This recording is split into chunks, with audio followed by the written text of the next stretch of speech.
وآلہ وصحبہ وبارک وسلم پر لفظ شیطانی ہے دعا فرمائے رب لم یزل میری زبان پر کلمۃ الحق جاری فرمائے اور اللہ پاک ہم سب کو حق قبول کرنے کی توفیق عطا فرمائے اور اللہ پاک ہم سب کو حق سن کر عمل کی توفیق عطا فرمائے۔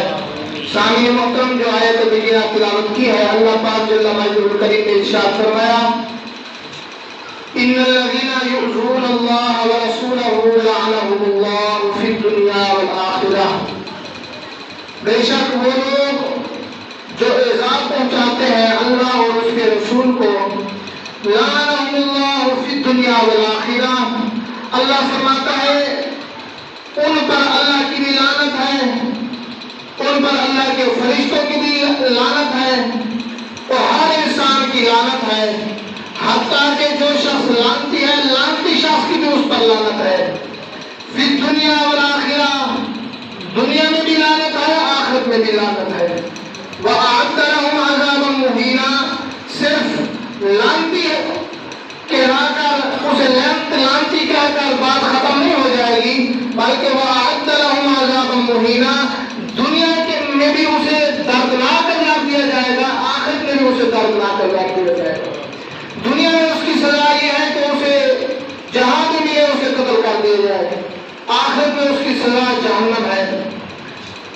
اور یہاں پر میں ایک بات عرض کرنا چاہتا ہوں، آج میں پڑھ رہا تھا تاریخی کتاب کے اندر کہ حیدرآباد دفتر کا سمیت تھا، وہاں ایک ہندو عورت تقریر کر رہی تھی، اس نے تقریر کرتے کرتے اس نے مجمع سے لوگوں سے سوال کیا کہ مجھے یہ بتاؤ 14 صدیوں میں تم میں حسین پیدا کیوں نہیں ہوا؟ 14 صدیاں گزر گئی تم میں حسین پیدا کیوں نہیں ہوا؟ اس نے ایک مرتبہ سوال کیا، ساتھ ارد گرد جو جمع تھے اس کے سٹیج کے وہ جوان طبقہ تھا، اور آپ کو پتا ہے جہاں عورت ہو تو قریب جوان ہی نظر آتے ہیں، تو اس نے جب پہلی مرتبہ سوال کیا تو جواب نہ ملا، اس نے کچھ دیر گفتگو کی، پھر دوسری مرتبہ پھر اس نے مسلمانوں کی عزت کو للکارا، اس نے کہا بھائی میں نے تم سے سوال کیا ہے کہ 14 صدیوں میں حسین ایک ہی آیا ہے، 14 صدی میں حسین نہیں آیا، مجھے اس کا جواب چاہیے، حسین پیدا کیوں نہیں ہوا؟ سب بہت بڑا اجتماع تھا، اس میں مسلمان بھی تھے غیر مسلم بھی تھے، تو سب خاموش۔ اس نے گفتگو کے اختتام پر پھر تیسری مرتبہ سوال کیا، اس نے کہا بھی میں نے تم سے سوال کیا ہے کہ 14 صدیوں میں حسین ایک دفعہ آیا ہے پھر حسین نہیں آیا، میں اس کا جواب دینا چاہتی ہوں۔ تو قریب سے تو کوئی نہیں بولا، مجمع کے آخر سے ایک بزرگ کھڑے ہوئے جن کی آنکھوں میں عشق مصطفیٰ نظر آ رہا تھا، جن کی آنکھوں میں یار کی محبت نظر آ رہی تھی، جن کے سینے کی بات جو نکل رہی تھی منہ سے محسوس ہوتا تھا کہ یہ واقعی کوئی عاشق ہے۔ اس نے کہا ہندو بیٹی جو تو نے سوال کیا ہے، سوال تو نے بہت لمبا کیا ہے اور بہت مشکل کیا ہے، ہم مسلمان گناہگار ضرور ہیں پر غدار نہیں ہیں، تو نے سوال کیا ہے تو بیٹی اس کا جواب سن۔ اب بزرگ نے جواب دیا، ذرا ہم اس طرف توجہ دیں کہ واقعہ بھی ایسا ہے جو اس بزرگ نے جواب دیا۔ بزرگ نے کہا بیٹی تو نے سوال کیا ہے کہ 14 صدیوں میں حسین نہیں آیا، اس کا جواب یہ ہے 14 صدیوں میں کوئی ماں فاطمہ جیسی ماں تو بیٹا بھی حسین پیدا ہو سکتا ہے۔ آپ کو سوال کی سمجھ آئی ہے، جواب کی سی سمجھ بھی آئی ہے، بزرگ کے جواب پر تو سبحان اللہ کا حق بنتا ہے۔ بزرگ نے کہا بھائی جب ماں فاطمہ آ جائے گی تو بیٹا بھی حسین پیدا ہو سکتا ہے۔ اس نے کہا 14 صدیاں ہو گئی نہ ماں فاطمہ آئی ہے نہ بیٹا حسین پیدا ہو سکتا ہے۔ کہا آج اگر ماں فاطمہ آ جائے تو بیٹا حسین پیدا ہو سکتا ہے۔ میں نے کہا علم و دین پیدا کرنے والی وہ حضور کی غلام تھی، آج